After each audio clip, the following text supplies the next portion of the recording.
everyone. Welcome to our channel Isc Steno. We are starting the passage at speed of 80 words per minute. Start.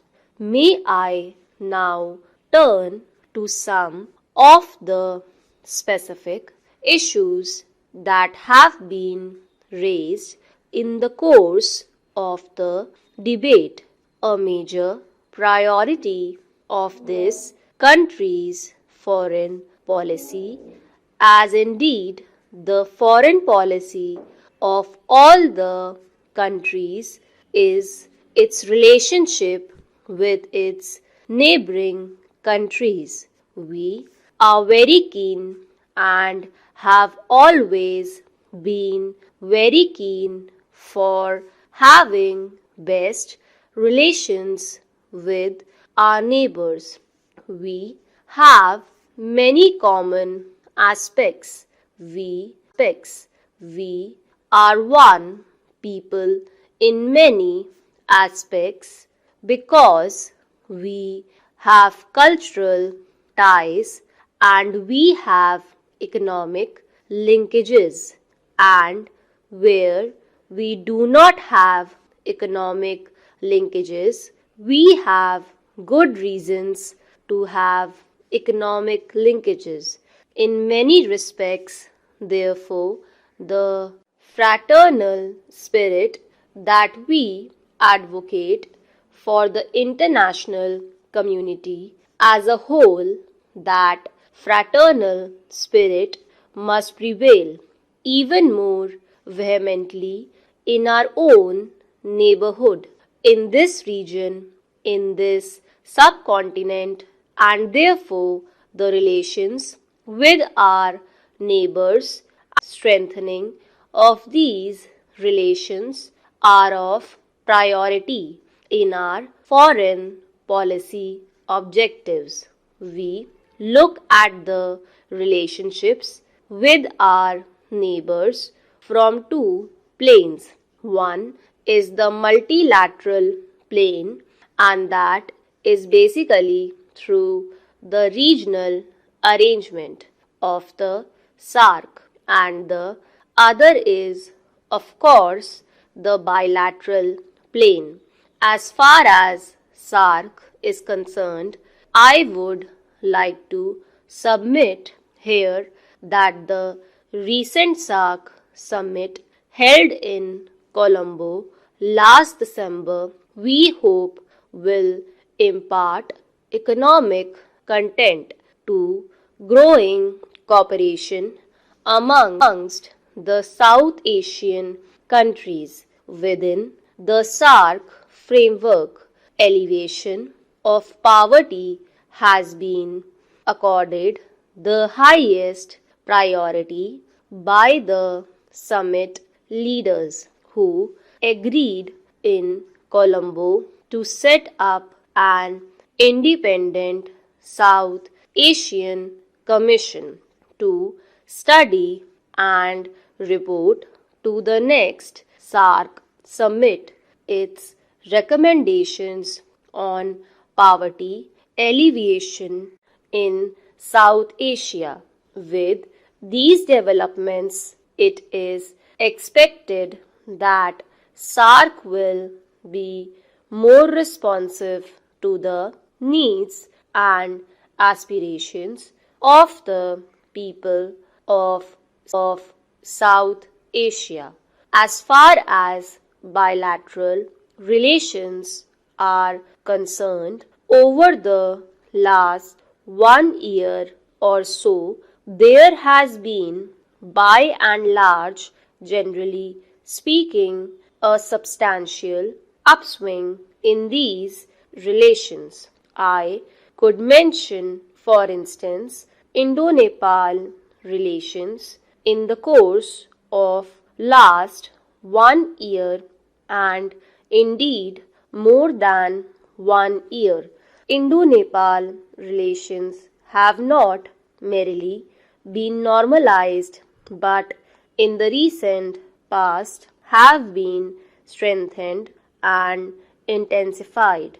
During the Nepalese Prime Minister's visit to India in December 2011, substantial progress was made in identifying concrete areas and mechanisms for mutually beneficial bilateral cooperation between India and Nepal.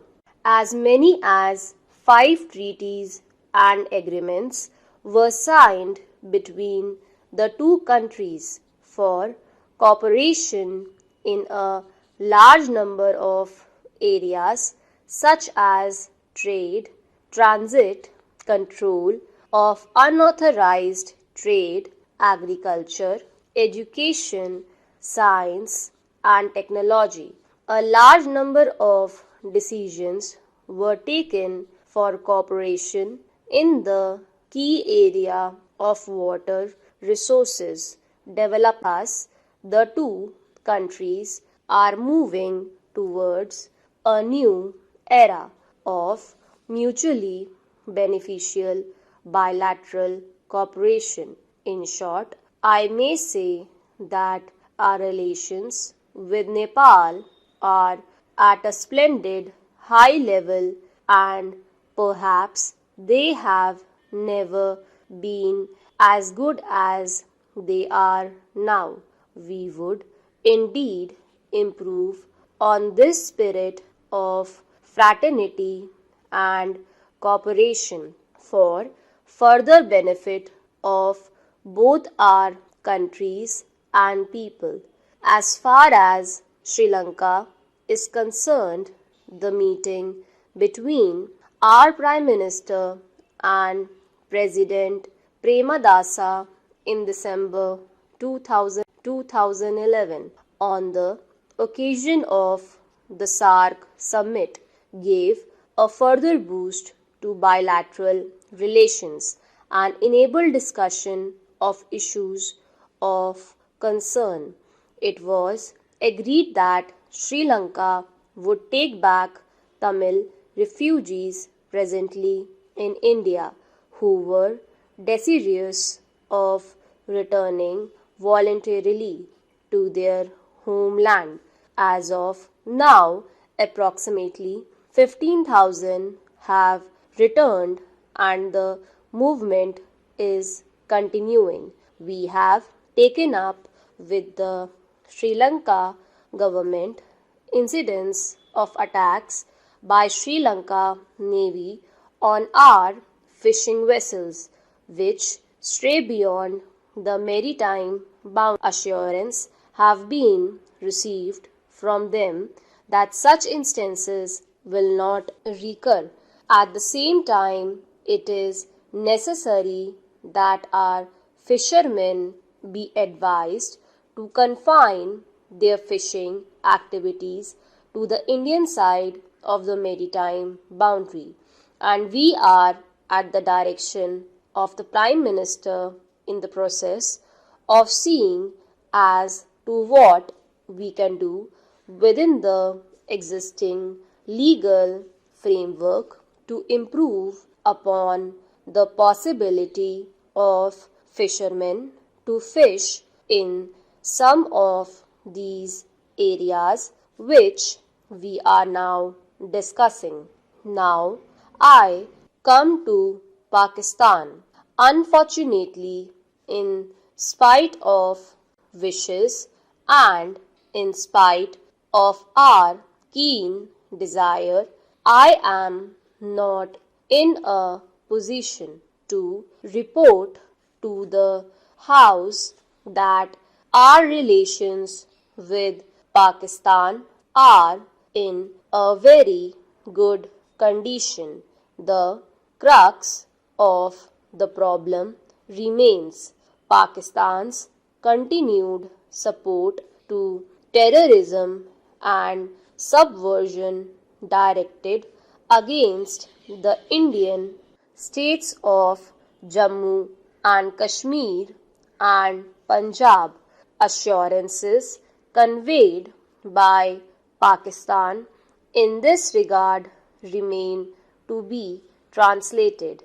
Pakistan has also been attempting to internationalize the Kashmir issue and has misrepresented and distorted the situation in the valley through false propaganda.